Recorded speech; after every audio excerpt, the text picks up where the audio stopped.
desclassificação da empresa? A Lei 8666 prevê que a empresa desclassificada ela tem 5 dias para recorrer. E deve ter acontecido nesses 5 dias entrado com recurso e a comissão de licitação, que é soberana, aceitou o recurso deles. E o senhor, como gestor do contrato, o senhor não cobrava o pagamento por parte da empresa? Eu não tinha conhecimento que ela não estava pagando. Nunca chegou na secretaria para o secretário, pelo menos para o secretário, nunca chegou que a empresa não estava efetuando os pagamentos devidos à prefeitura. Quer dizer que isso não existe uma transparência entre os secretários? Não é que não existe uma transparência. Ou pode ser um costume, uma tradição de cada um ser meio independente, né? E eu não era independente, eu dependia de todo mundo, eu estava junto com todos eles. E agora, como o senhor sai desse depoimento? Eu saio, eu falei a verdade, tudo que foi a minha vida inteira, e como eu atuei na secretaria, né? Acho que elucidei algumas coisas interessantes. Por exemplo? Por exemplo, o número de vagas, como é que começaram a ser cobrado, né? E a partir que não era, para mim, não era desde de 2013, porque eu só tomei conhecimento que eu estava atuando em 2013. Qual o total de vagas? O total de vagas começava de 3.150, mais ou menos, e ia chegar a 5.200 vagas.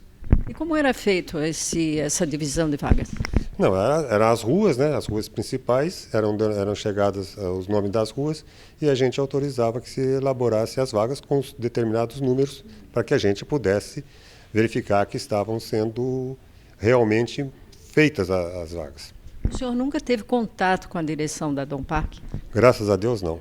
O meio administrativo da gestão pública permitir que secretário de uma pasta, de uma secretaria, não saiba o que está acontecendo na outra, como nós podemos ver aqui no depoimento do secretário de Mobilidade, que diz que não conseguia acessar dados da Secretaria da Fazenda para saber se a empresa pagava ou não ela mensalmente. E que a empresa de Secretaria da Fazenda também não passava as informações para a Secretaria de Mobilidade que a empresa estava devendo para a Prefeitura de Florianópolis. Ou seja, uma falta de transparência, falta de comunicação, uma irresponsabilidade tamanha com a gestão pública.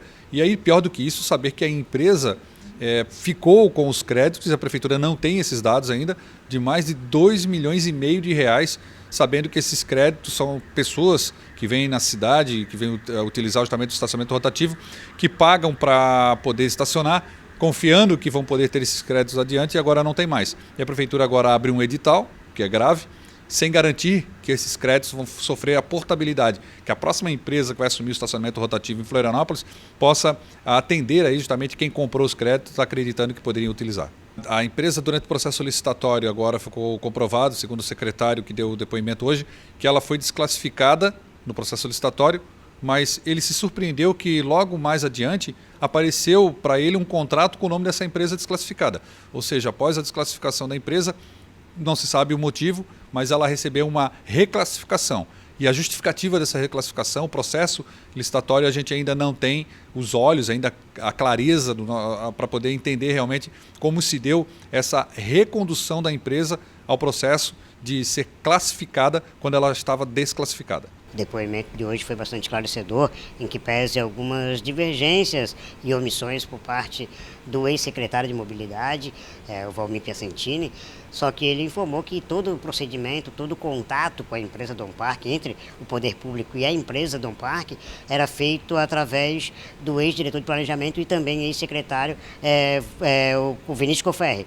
Então, a gente já tentou intimar, na próxima semana há a expectativa de que ele possa vir aqui prestar o seu depoimento, que eu acho que ele vai ser a pessoa que vai poder dar maiores esclarecimentos para essa CPI, como é que funcionava a relação entre a empresa privada e o poder público. E a partir daí a gente conseguir dar os encaminhamentos.